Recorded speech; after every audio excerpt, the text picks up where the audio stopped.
Welcome back, everybody. Happy Thursday. So last time we had a bunch of stuff happen, including Cloud. Hey, how are you, buddy? I'm doing good. Thanks for asking, Barrett. I just want to know, which is going to be? You want to find out about yourself, or are you afraid to find out?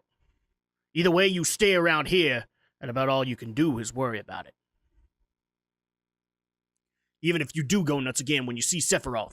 If it happens, it happens. That's why I got a gun. Gatling gun. I'll go upside your spiky white head and bring you back to normal. With a bullet in your head. Cloud, it'll be alright. We're all with you. But if it happens, it happens. Don't worry about it.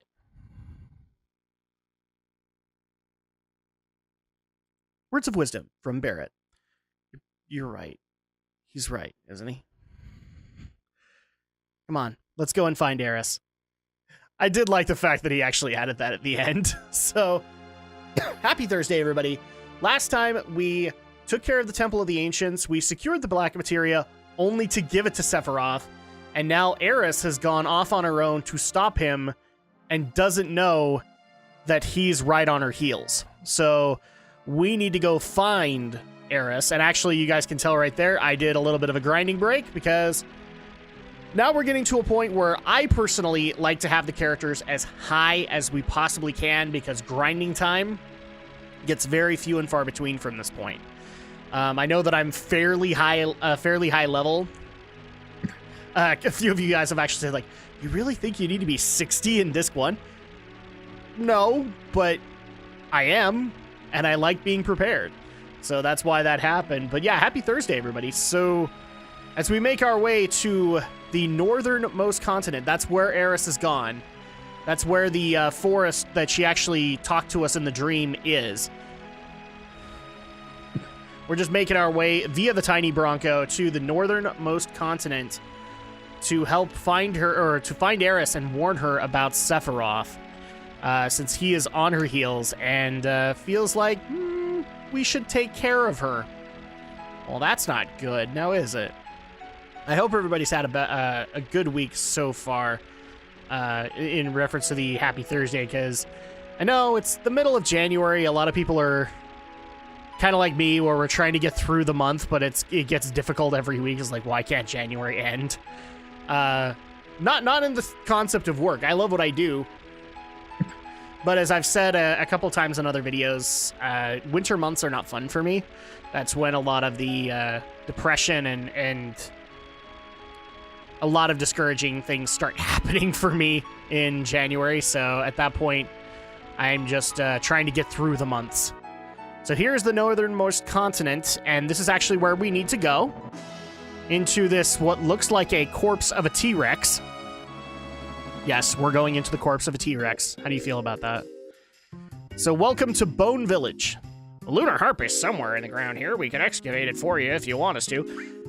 People might be wondering, like, why are you talking to this guy? So up ahead is the Sleeping Forest. That is where Aeris was. But it's enchanted. And if you don't have the lunar harp, you can't leave it. You can't advance further. So right now, we're just going to take care of that right off the bat, as well as get some armlets, because as you guys might have noticed, the rune armlets that this guy gives is one of the few armor pieces that does give double growth for, It does give double growth for materia. That's going to be really helpful in leveling, because from here on, we have high AP requirements. And that's why we're here. We're actually gonna track down the lunar harp. Thankfully, it's not that hard to find. If you're trying for other stuff, which we will later, that's harder. You actually do have to play this game the right way, and the way that you play it is you triangulate where things are buried. And sometimes it takes multiple attempts to get what you're wanting. So I'm triangulating because I'm trying to get 3 people so I can see where they're actually pointing. And if you go past that forest, that is where it is. So we're done. Press square to ignite the bomb. Boom! Each staff member will calculate the tremors and face the buried item. In other words, the point where the staff's line of vision intersects is what you need. So this is specifically for the Lunar Harp. That's where they think it is. Let's go ahead and press square. Now the staff will dig here. The result of the dig will be placed in the town treasure box overnight. Were they successful? We won't know until the morning. And yeah, we will be coming back here for some side quest stuff because eventually this actually leads into us getting back into Midgar. So eventually the story will take us back there, but there's some side questing involved that we won't get access to. So you actually need to get a key from this area, and that will allow you to get into some of the areas we explored at the beginning of the game. And here's the Sleeping Forest. Oh, and look at that. There's a dot over there. The Sleeping Forest awoke. Because of the Lunar Harp, now it will actually let us advance further, but first, we're going to grab this because it looks like a summon materia. Ooh, we want to get that, don't we? There it is. Boom! We have gotten Keyata? Or Kejata? If I'm saying that wrong, I'm sorry. But Keyata materia. And now we have it. Boom! As you can see, I've actually gotten some more mastered materia since then.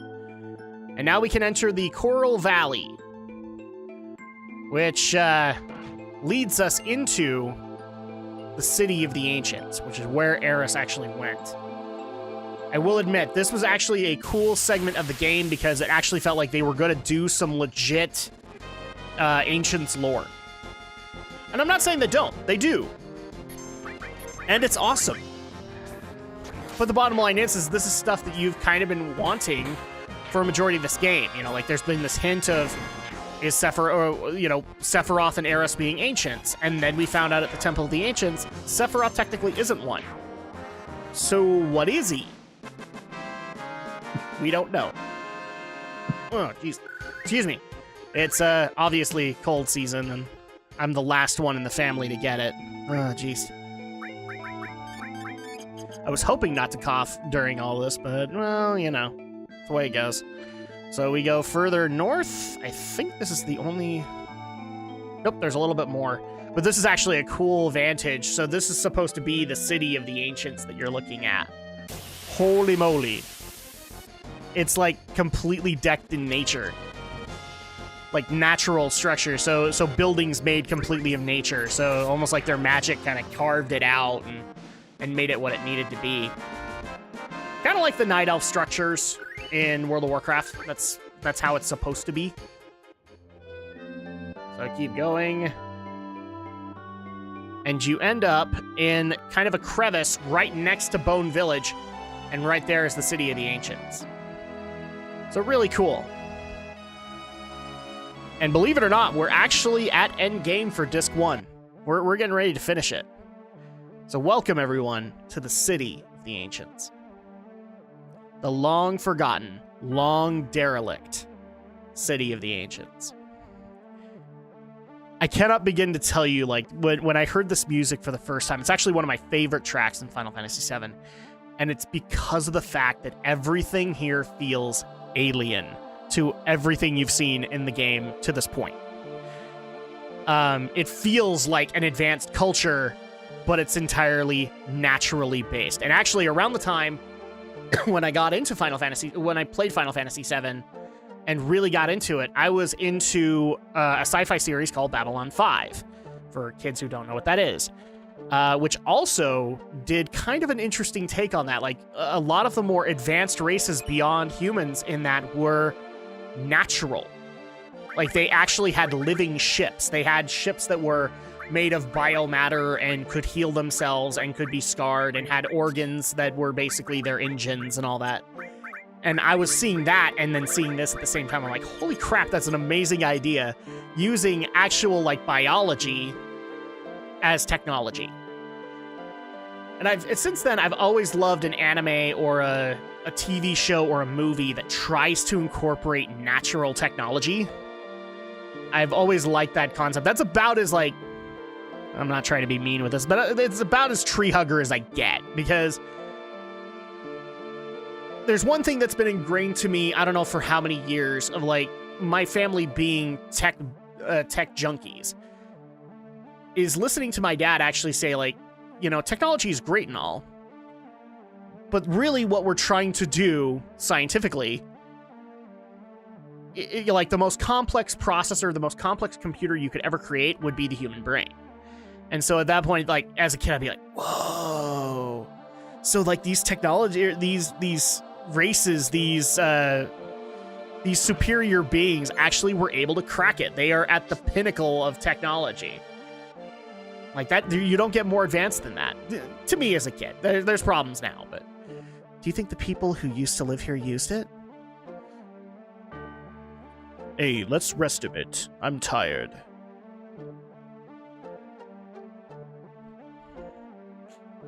And what helps in this concept is the music is very alien, very foreign. You feel like a fish out of water, and because you are. You're a human, and the ancients were definitely something beyond it. Feel it.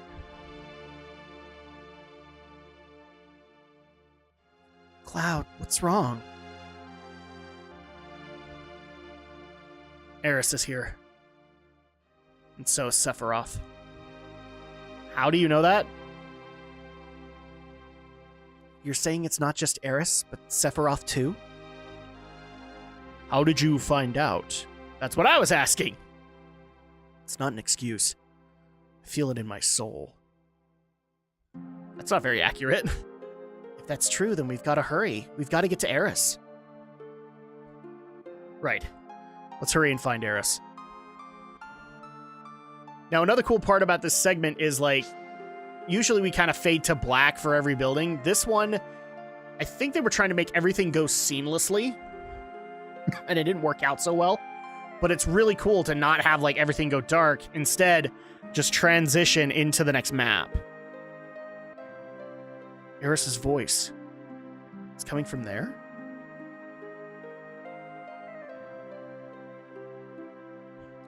And it's appropriate because the very building that we were at to go and get that comet materia is where we need to go for this. And this is actually leading to the penultimate moment of Disc 1.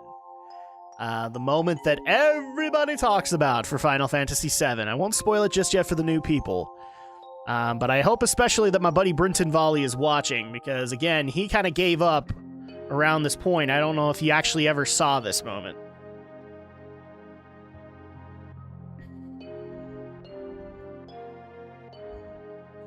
So all we got to do is go in the building, and now we have a new place to go. We have the staircase, which leads down into actual...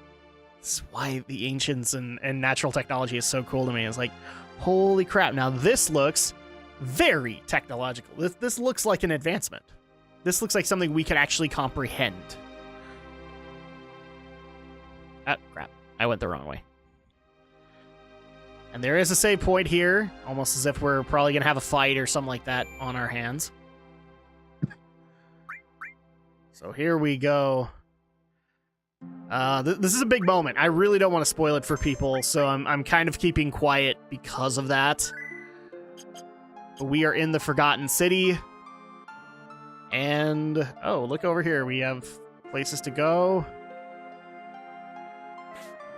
And the further up you go, there's Aeris. Aeris?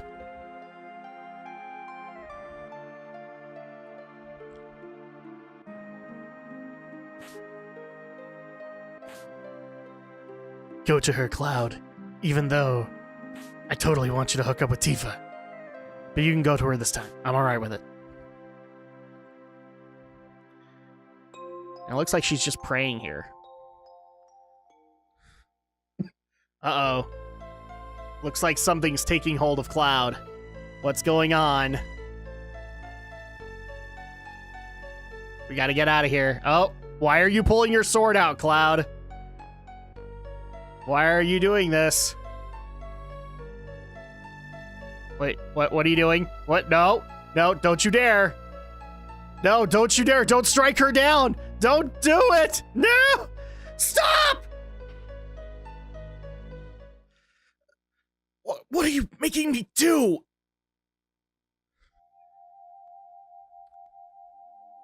And this scene speaks for itself.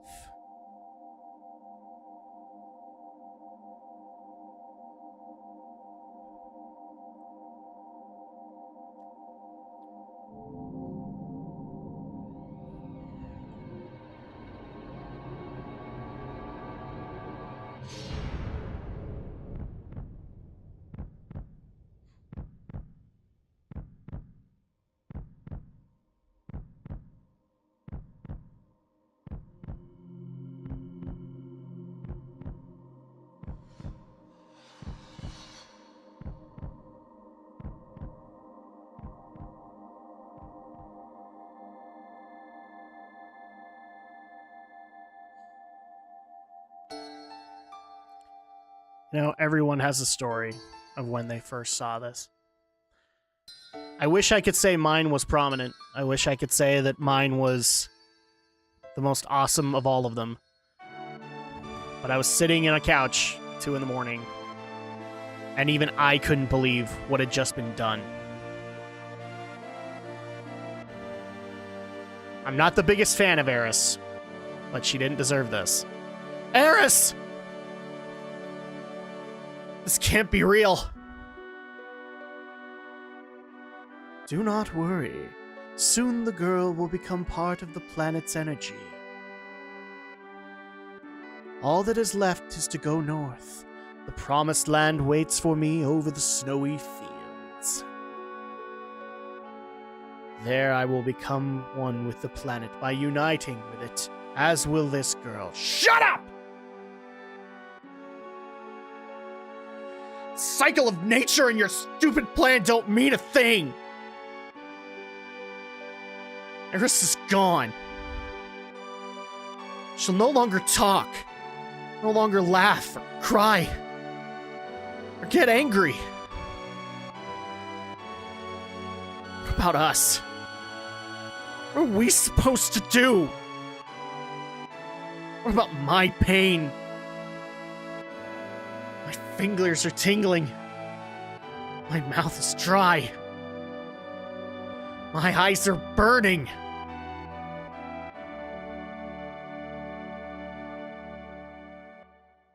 What are you saying? Are you trying to tell me you have feelings too? Of course! Who do you think I am? Stop acting as if you were sad. There's no need to act as though you're angry either. Because, Cloud, you are...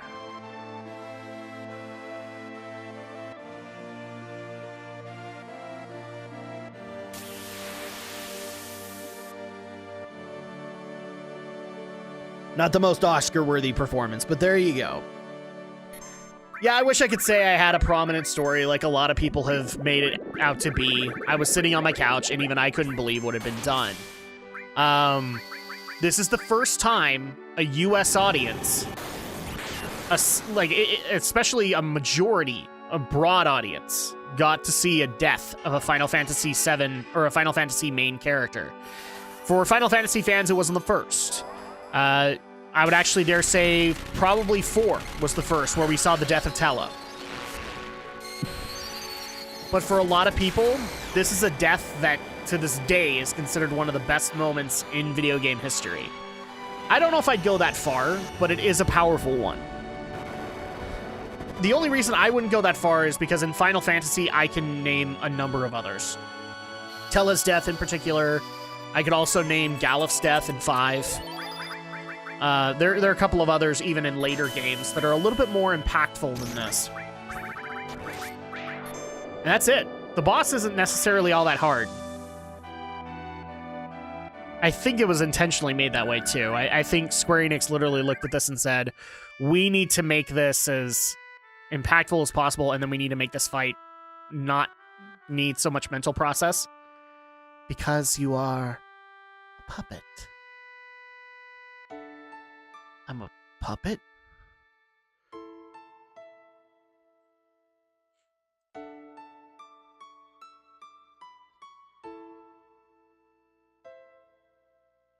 again, I think this was all intentionally placed. The boss fight was made easy because this moment needed to happen. And don't take my criticism as saying I hate it. I actually don't. I don't necessarily like the character of Aeris. But this moment still has power. This moment still has purpose.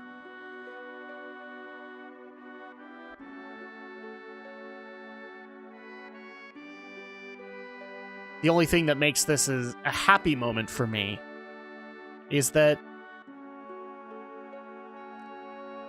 this isn't necessarily the end that we're going to hear from Aeris.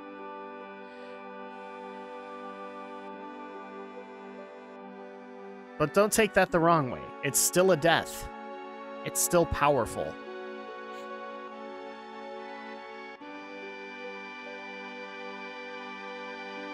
And one of the biggest selling moments is the score Nobuo Uematsu made for this. It's actually, again, one of my favorite tracks from the game. I actually think they need to rename this to Aeris' theme. Not have the other one that they do for her is the, I think it's the theme for the church, roughly.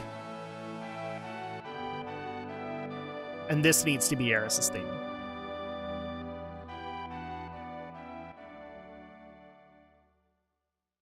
Now, what do we do from here? Where can we go from here? Everyone, listen to me. I'm Cloud, ex-soldier born in Nibelheim. I came to settle up with Sephiroth.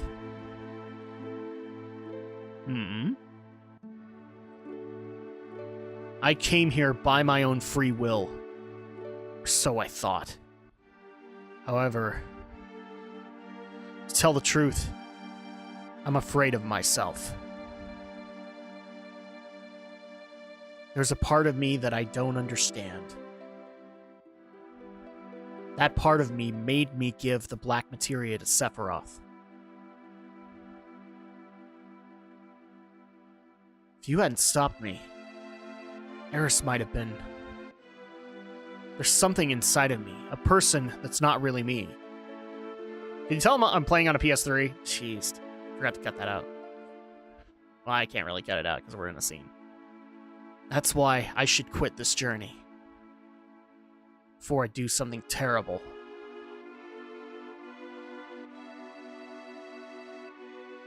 But I'm going.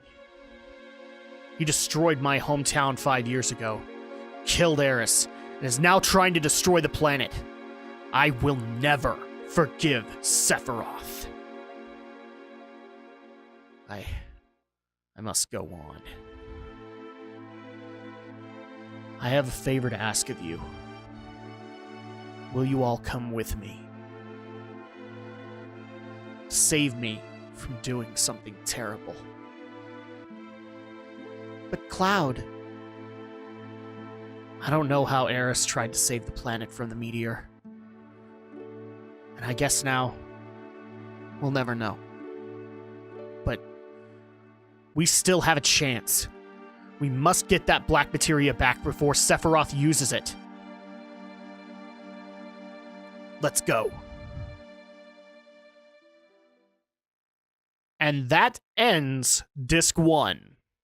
So we'll obviously do a quick transition. We are officially in Disc 2 of 3 for Final Fantasy VII.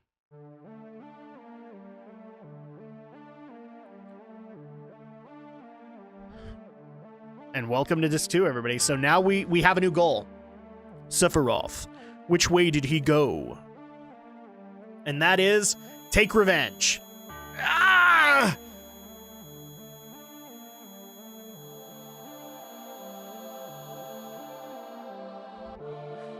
Cloud, get a hold of yourself. Huh? Sephiroth said to me, head north, past the snowfields. Now it's revenge.